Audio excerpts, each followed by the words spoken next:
We're diving into the lesser key of Solomon Joetia. And specifically, we're going to be dissecting the incredibly intricate system it lays out for the Circle of Solomon and the Secret Seal. It's just wild. But I think the first thing we need to clarify is that word itself, goetia. Right, let's unpack that. So it stems from the Greek word goetia, which historically carried connotations of sorcery, charm-making, or even charlatanry.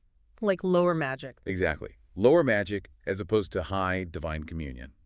Yet the text we're looking at elevates this so-called lower magic into something entirely different. Yeah, because this isn't just a book of spooky campfire spells. Not at all. It is a highly organized, almost bureaucratic manual for supernatural negotiation. I mean, to understand how a book of evil spirits ends up teaching logic and herbalism, we really have to look at the framework. The blueprint, essentially. Okay, let's unpack this. Let's look at the actual blueprint of the occult as presented in our source material, because this is where it goes from being just a myth to a concrete system. Right, because the structure is everything. Without the structure, you just have superstition. But with the structure, you have a technology. A technology. Wow. Okay, so looking at the publication background provided in the text we have, this specific edition was published under the editorship of a Dr. L.W. DeLawrence. To Chicago. Yeah, based in Chicago, Illinois. And the title page notes he is a member of the Eastern Order of Sacred Mysteries. Which sounds very official. Right. Just the title page itself is this incredible piece of work. It boldly claims to contain 200 diagrams and seals for invocation and convocation of spirits. It covers necromancy, witchcraft, and black art. And it proudly states it's translated from those ancient manuscripts in the British Museum. See, it's establishing a very specific pedigree there. How do you mean? Well, it's tying itself to the authority of Antiquity King Solomon, the British Museum, but it's filtering it through this early 20th century American occult publisher. Oh, right. DeLawrence was actually notorious for this. He operated this massive mail-order business in Chicago, literally selling magical texts to everyday people. That is fascinating because when I look at this title page with its bold lettering and its italicized claim of being the only authorized edition extant and all those geometric borders, it doesn't read to me like a fantasy novel. What does it read like? It reads like a modern software and user license agreement crossed with a legal contract. Oh, that's a great way to put it. Right. It's highly technical. It's essentially saying, here is a highly advanced, incredibly dangerous piece of spiritual software, and here are the strict authorized procedures for using it. Do not deviate. What's fascinating here is the human psychology behind this exact framework. That's what really grounds the text. Tell me more about that. Well, the Goetia doesn't present magic as this wild, unpredictable force that you just stumble upon in the dark woods. It presents it as an organized science. An empirical process. Exactly. A repeatable process. The implication is that if you follow the steps, you achieve the result. Yeah. And going back to your point about a software manual, just look at the staggering cataloging of the entities themselves. Oh my gosh, the list. The text provides a list of exactly 72 distinct spirits. And the meticulousness of that list is what really gets me. It starts with number 1, Baal, and goes all the way down, straight through to number 72, Andromalius. Yes. And they aren't just listed haphazardly either. They are numbered in sequential order. In the original text layout, their names are cross-referenced with exact Hebrew translations placed right next to them. Which is a huge detail. Yeah, and they're given specific titles, too. So why do you think humans need to categorize the unknown to this exhaustive degree? Because chaos is terrifying. Yeah. I mean, think about the era when the roots of these texts were being compiled. Right. A sudden illness, a bad harvest, or even a sudden shift in social standing could literally end your life. The world felt entirely out of your control. So you're at the mercy of the elements. Exactly.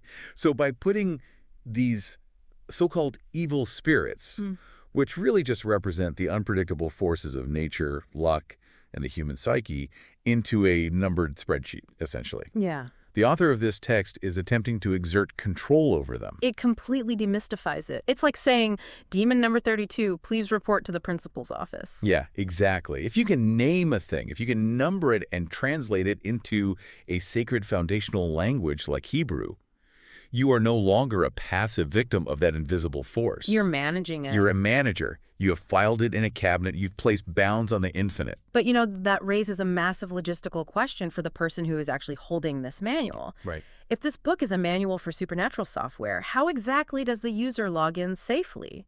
Because the text makes it very, very clear that you are dealing with potent, potentially ruinous forces here. You don't just open the book on your coffee table and casually ask for a favor. Right. No, doing that would be, according to the text, catastrophic. So you need a physical and spiritual architecture in place before any spirit is even addressed. Which brings us to the architecture of protection, the Circle of Solomon. Yes, looking at figure 153 in the source material, and right next to it, figure 154, which is the triangle.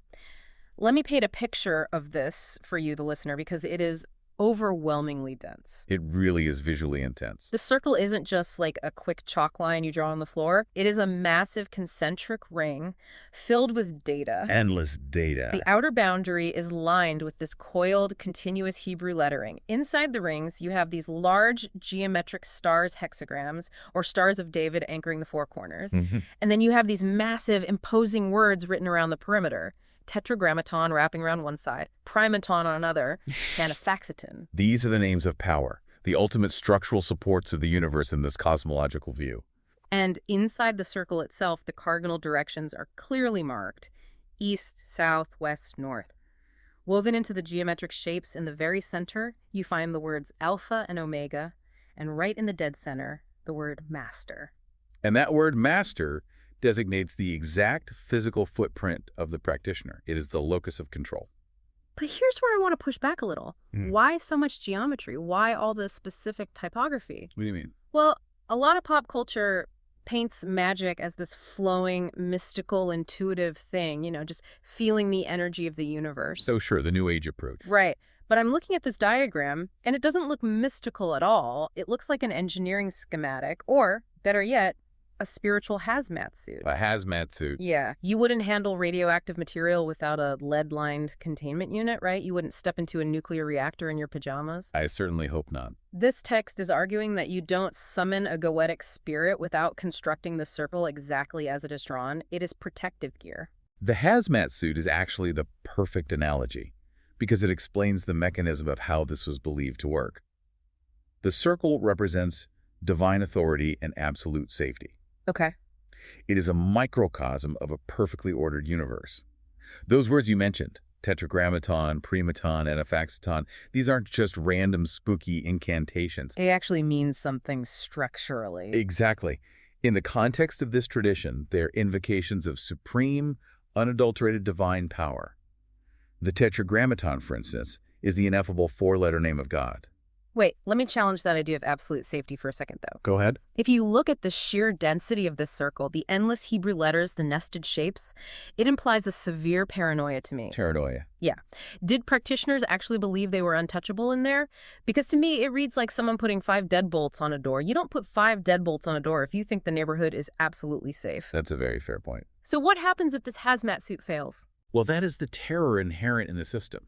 The text assumes that the divine names are absolute, but human execution is flawed. Ah, human error. Right. If the practitioner draws the circle incorrectly, if a Hebrew letter is misspelled, or even if the practitioner's mind wavers in its authority, the boundary cracks. Oh, wow. The entities outside the circle are essentially raw, chaotic data. By physically surrounding themselves with these divine names, the practitioner is pulling down an impenetrable boundary of divine light. So the theory is that the evil spirit cannot cross it because chaos cannot exist within perfect divine order. Exactly. But the human holding the chalk is always the weak link. So the circle creates a quarantine zone, but for the human. Yes, which is exactly why we must look at figure 154, the triangle of art. The triangle sitting next to the circle. Right. The text dictates that this triangle sits outside the circle, usually about 2 feet away. If the circle is the clean room for the human, the triangle is the designated manifestation zone. Like a quarantine area for the spirit. Precisely. The spirit is summoned into the triangle and is bound there, permitted to appear only in that specific geometric enclosure, kept strictly separate from the master inside the circle. It's an airlock. An airlock. Yes. You have the clean room where you are, and you have the containment chamber outside where the entity arrives. You can speak through the glass, so to speak, but you never breathe the same air. It is entirely about maintaining boundaries. Because without the boundary, the practitioner is overwhelmed by the force they are trying to command. Makes sense. The triangle itself also has names of power on it, like tetragrammaton on its sides, and Michael, the archangel, at its base. It operates like a spiritual vice grip, Holding the entity in place. holding it in place so it can be interrogated or commanded without it leaking out into the wider environment. Okay, so the magician is safely zipped up inside their highly engineered spiritual bunker. They are standing right on that word master, surrounded by the tetragrammaton. How do they actually dial the specific entity that need? We know there are 72 of them, all offering different services. You don't just yell into the void and hope the right one shows up to the airlock. No, you would need highly specific, individualized keys. Which brings us to what we might call the cryptography of the spirit world. The secret seals. Yes, the seals. If we connect this to the bigger picture, this is where the system gets incredibly granular. The source material dedicates pages upon pages to these visual diagrams. They are numbered 1 through 72, perfectly corresponding to the list of the 72 spirits. And these are the seals, or as the text sometimes calls them, the character of obedience. They are all contained within circular borders, but the designs inside are wildly different. Some of them look like intricate crosses, like Baal, the very first one, which has a cross shape adorned with these elaborate, sweeping loops. It's very ornate. Yeah, and others look like faces or plants or some kind of impossible astrological machinery. The text explicitly states that for a spirit to obey, its specific seal must be worn by the magician as a lemon. And a lemon, in this context, is a pendant or a chest plate worn over the heart. You have to physically wear it. You have to physically wear this symbol when you call them forth into appearance. It's not optional. It is the central mechanism of the summoning. But why wear it on the chest? Why not just hold it up on a piece of paper like a warrant or a badge? To understand that, we really have to look at the mechanics of sympathetic magic. Okay, hold on. Define sympathetic magic for me, because that sounds like feeling sorry for a card trick. No, it's not that at all. Sympathetic magic is a foundational concept in anthropological and occult studies. Okay. It operates on the principle that, attracts like, or that things that have once been in contact continue to influence each other at a distance. How does that work in practice? Think of two tuning forks tuned to the exact same pitch. If you strike one and bring it near the other, the second tuning fork will begin to vibrate without you ever touching it. Okay. The invisible resonance. Exactly. In the magical worldview of the Goetia, a seal is not just a drawing that represents the spirit. It is the spirit's true name, its energetic frequency, crystallized into a visual geometry. Oh, wow. By wearing the seal upon your chest, right over your heart, the magician isn't just calling out to the spirit like hailing a cab. They are literally wearing the spirit's essence. They're becoming the tuning fork. Yes, they are aligning their own biological and spiritual rhythm with the energetic signature of that entity. The seal forces compliance through that sympathetic resonance. That makes total sense. Yeah. Imagine if your boss could summon you to a mandatory meeting instantly, just by wearing a badge that had your social security number, your private cell phone number, and your biometric data printed on it. That would be terrifying. Right. But that's what the seal is to the spirit. It is a totally unignorable, highly encrypted cosmic IP address. When the magician wears it, the spirit has no choice but to route its presence to that location because its frequency is vibrating inside the circle. And the incredible visual diversity of these 72 seals speaks to the complexity of this system. When you look at them, some having sharp, rigid lines, others having fluid, organic loops. Some incorporating lunar crescents, yeah. Or looking almost like architectural floor plans. You realize the immense mental focus required by the practitioner. The drawing alone would take forever.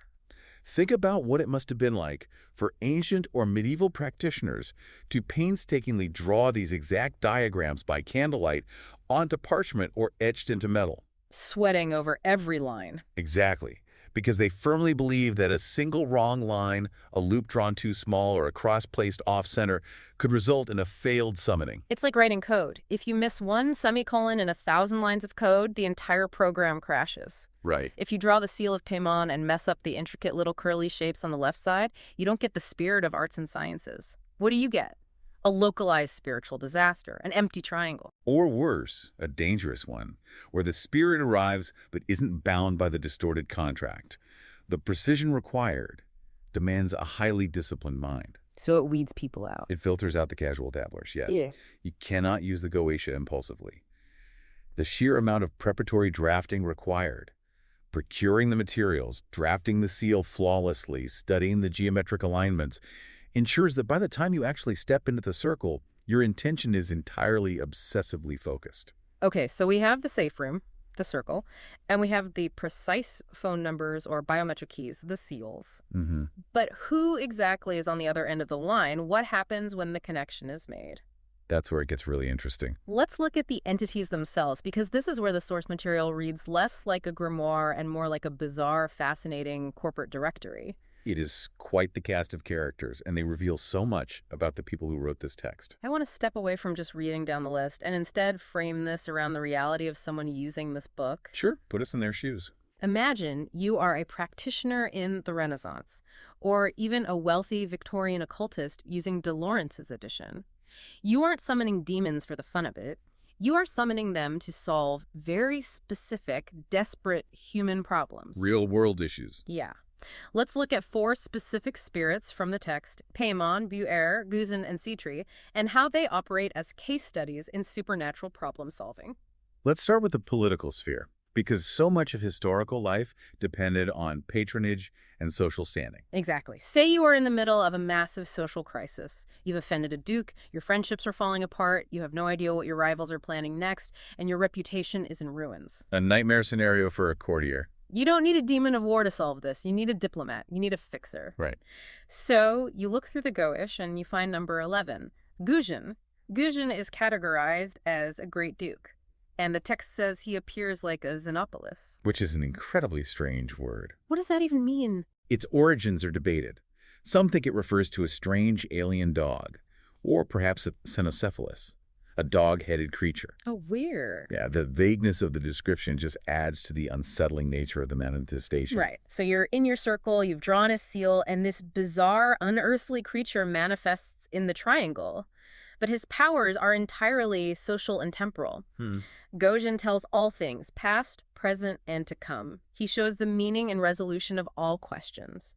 Crucially, he conciliates and reconciles friendships and gives honor and dignity. He rules 40 legions of spirits. So here we have the ultimate desire for social certainty. Yeah, social safety net. In an era before mass communication, where rumors could literally result in your execution, summoning an entity that can guarantee you political safety, repair your damaged friendships, and foresee the actions of your enemies is an incredibly pragmatic use of magic. Absolutely.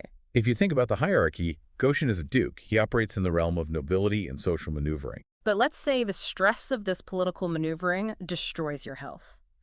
You develop a terrible fever or mysterious illness. The medicine of the time involves leeches or prayers that don't seem to be working. You're desperate at this point. You are desperate. You pivot your ritual entirely. You wipe the seal of Guzhan away, and you draw the seal of spirit number 10, Bu-Er. Bu-Er is fascinating. He is listed as a great president. And he doesn't appear as a weird dog creature. The text says he appears in Sagittary, which usually means his shape is associated with the astrological sign of Sagittarius. Right, often depicted as a centaur, or in some later artistic interpretations, a lion's head surrounded by 5 goat legs rolling like a wheel. Which is such a wild visual. But look at his skill set. He teaches philosophy, both moral and natural. He teaches the logic art and the virtues of all herbs and plants. And most importantly, he healeth all distempers in man. He cures illnesses. yes. Now, here's where it gets really interesting, because I have to point out this bizarre contradiction. This is where the source material gets truly wild. What's the contradiction? How is an entity that teaches moral philosophy, logic, and heals sick people classified in a book literally titled The Book of Evil Spirits? That seems backwards, right? That makes absolutely no sense to our modern brains. Healing the sick and teaching ethics sounds like the job of an angel or a saint or a highly trained doctor, not demon number 10. It's a brilliant contradiction to highlight because it unlocks the entire worldview of the era in which these texts were compiled. How so? It suggests a paradigm where any knowledge gained outside of orthodox, officially sanctioned religious channels was deemed inherently illicit. Regardless of the outcome. It didn't matter how helpful the knowledge was. Yeah. If you learned how to cure a fever or understand natural philosophy through a secret ritual in your basement, rather than through the established church or the university, Then it was bad. the source of that knowledge was considered demonic by the authorities. The evil and evil spirits here doesn't necessarily mean they just want to cause harm. It means they represent unsanctioned rogue avenues to power and understanding. It's pirate radio for the Renaissance mind. Yes, that's exactly it. The information is good, it's logic, it's medicine, but you aren't supposed to have the antenna to receive it. Exactly. You are bypassing the priest and the physician and going straight to the source code of nature. That bypass is what made it evil or forbidden. So you have gushing for your social life, Buin for your health. But what if your desires are more visceral? You mean less philosophical? Yeah, what if you don't want philosophy, you just want raw, unchecked physical passion? You turn to spirit number 12, Citri, a great prince. Citri appears at first with the leopard's head and the wings of a griffin, a terrifying chimera. But after the command of the master of the exorcism, meaning the practitioner compels him, he puts on human shape, and the text notes it is very beautiful. And his domain is quite specific. Citri's entire domain is lust.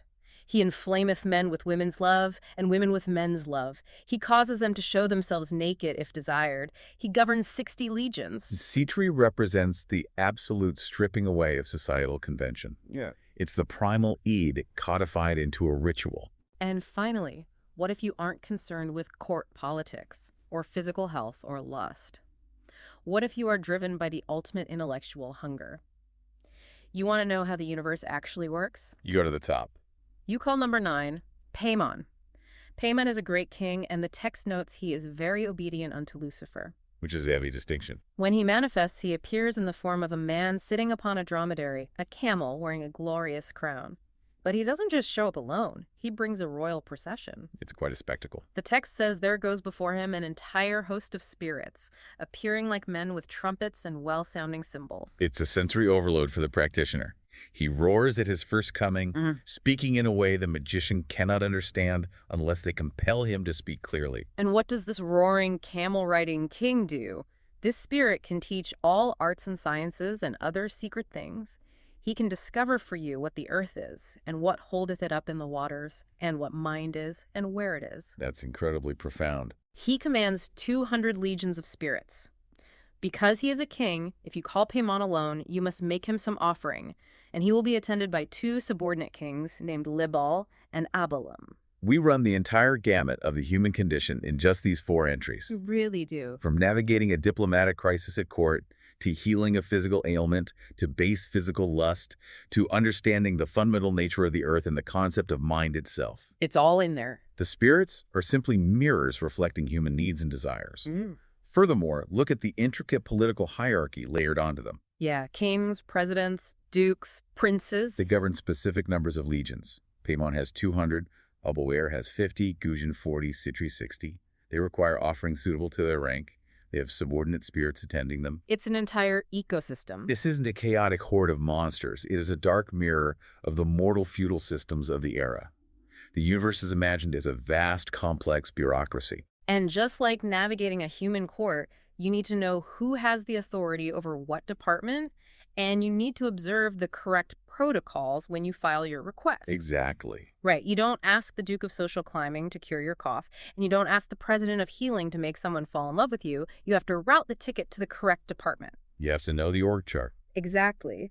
But to command these incredibly diverse forces, from cosmic knowledge down to herbal healing, the magician needs more than just a safe room and a biometric seal. They need a deeper understanding of the mechanics. They need to understand the fundamental laws of the universe that govern when and how these spirits can even manifest in the first place. Because the environment has to be right. You can't just draw a circle on a Tuesday afternoon and expect it to work. No, you can't. And this raises an important question. How does a practitioner keep all this straight? This brings us to the cosmology and the tools of the trade, which are heavily detailed in the remaining diagrams of the source material. Magic, in this context, is entirely dependent on timing and alignment. Yes. Let's look at figure 176. It is this massive, incredibly dense, compass-like wheel. It's a gorgeous diagram. It details the 4 directions: north, south, east, west. It maps out the 4 seasons: spring, summer, autumn, winter. And it correlates these with the 4 classical elements and their properties. Fire is dry and hot, air is hot and moist, earth is cold and dry, water is cold and moist. Which is very standard Renaissance cosmology. Furthermore, the wheel is divided into subsections with specific names written into the wedges of the compass, mapping out an entire navigational chart for supernatural energies. We also have other tools diagrammed, like figure 155, which is a highly detailed hexagram with the word tetragrammaton broken down into syllables at its points, and figure 156, a pentagram also laden with names of power. But the inclusion of that wheel, figure 176, is perhaps the most important mechanism in the entire book. Why is that one so important? Because the magic here is deeply, inextricably tied to astrology and natural science. You mentioned earlier that Beaver, the president of healing, appears when the sun is in Sagittarius. Exactly. Why Sagittarius? What does a constellation have to do with a spirit of healing?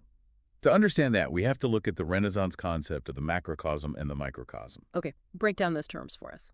The belief was that the universe, the macrocosm, and the human being, the microcosm, are intimately linked.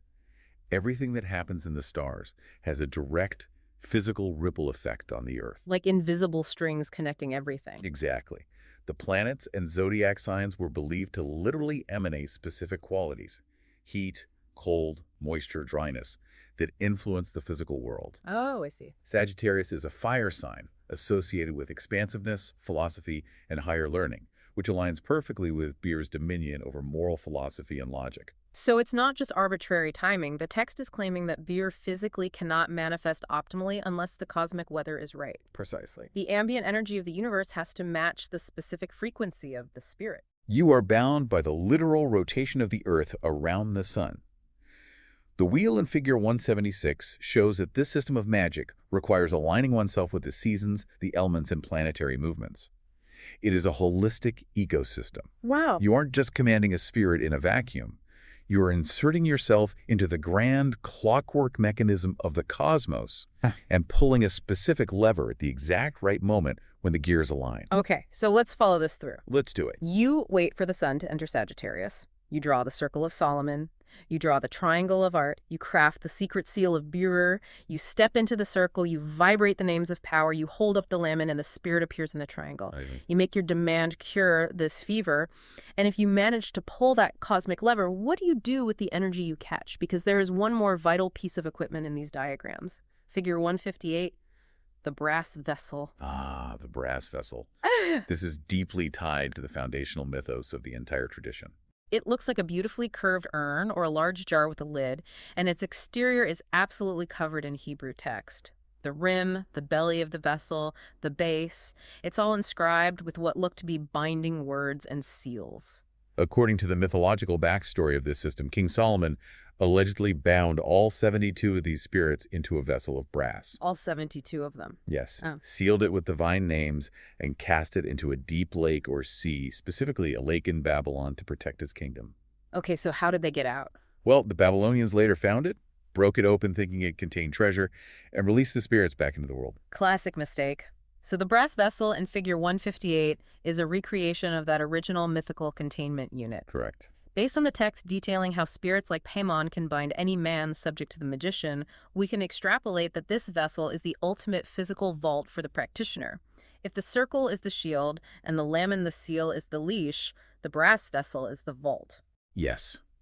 Because if a spirit is unruly, or if the magician wishes to command it over a long period, without going through the entire exhaustive astrologically timed invocation process every single day. You'd want to keep it close by. Exactly. The entity's essence, or seal, could theoretically be bound within a vessel like this. It is secured by those continuous rings of sacred Hebrew text acting as a spiritual padlock. It is so thoroughly engineered. I honestly liken this entire process, the Goetia, to launching a space shuttle. I like that. Walk me through the shuttle analogy. Think about it. You can't just walk up to a rocket and push a go button. It is a massive orchestration of variables. First, you need the right launch window. You have to wait for the Earth to align with your planetary destination. Which is figure 176, the astrology, the seasons, making sure the sun is in Sagittarius. Exactly. Second, you need the exact coordinates programmed into the navigation computer. That is the secret seal, the unique encrypted biometric signature of the spirit. Third, you need mission control to give you clearance and monitor your safety. That's the Circle of Solomon, the Tetragrammaton, the divine authority keeping the explosive forces contained so you don't burn up on the pad. The clean room. And finally, you need the right payload containment to bring the mission data back safely. That is the brass vessel. If any one of those systems fails, the shuttle explodes on the pad. It's a remarkably fitting analogy because it highlights the meticulous step-by-step rationalism applied to something we typically view as totally irrational. We think of magic as chaotic, yeah. But magic in the Goetia is not a fairy tale. It is an early attempt at a unified theory of everything, a way to connect the stars, the seasons, the human mind, and the invisible forces of nature into one workable machine. It demystifies the occult and reveals it as a technology. So what does this all mean? We started this deep dive talking about X-rays and broken bones, our modern desire for clarity and precision, and we've just spent the last hour walking through a bizarre, centuries-old manual from the British Museum that tries to apply that exact same precision to the invisible world. The Lesser Key of Solomon isn't just a spooky campfire story designed to scare people. Far from it. It is a stunningly detailed, mathematically precise framework designed to give a human being a sense of agency in a completely chaotic world. It shows us that humanity has always wanted to catalog, understand, and negotiate with the forces that shape our lives. That's a great takeaway. Whether we are seeking healing from a terrible illness, hoping to find love, trying to navigate a tricky social situation, or just staring up at the night sky wanting to know the fundamental nature of the mind, we have always sought a manual. We have always wanted the universe to be readable. And I think there's a fascinating final thought to leave you with, connecting this ancient practice to our lives right now. Oh, I'd love to hear it. We look back at these practitioners drawing seals on parchment and standing inside circles to communicate with invisible forces, and it is very easy to dismiss it as primitive or superstitious. Sure, it seems archaic. But consider this. Today, we constantly stare into our smartphones. These are quite literally black mirrors. And to unlock them, to access the vast invisible networks of data that they contain, we have to use biometric seals, our passwords, our fingerprints, Face ID. Oh, wow. We use these precise seals to command invisible algorithms that can grant us infinite knowledge, arrange our social lives, empty our bank accounts, or even diagnose our illnesses. That is wild to think about. So the question remains, have we really outgrown the Goetia, or did we just replace the Circle of Solomon with silicon and code, still endlessly trying to summon order out of the dark? The ultimate diagnostic muddy waters. The tools change, but the human desire to master the unknown stays exactly the same. And that is a perfect place to leave it for today.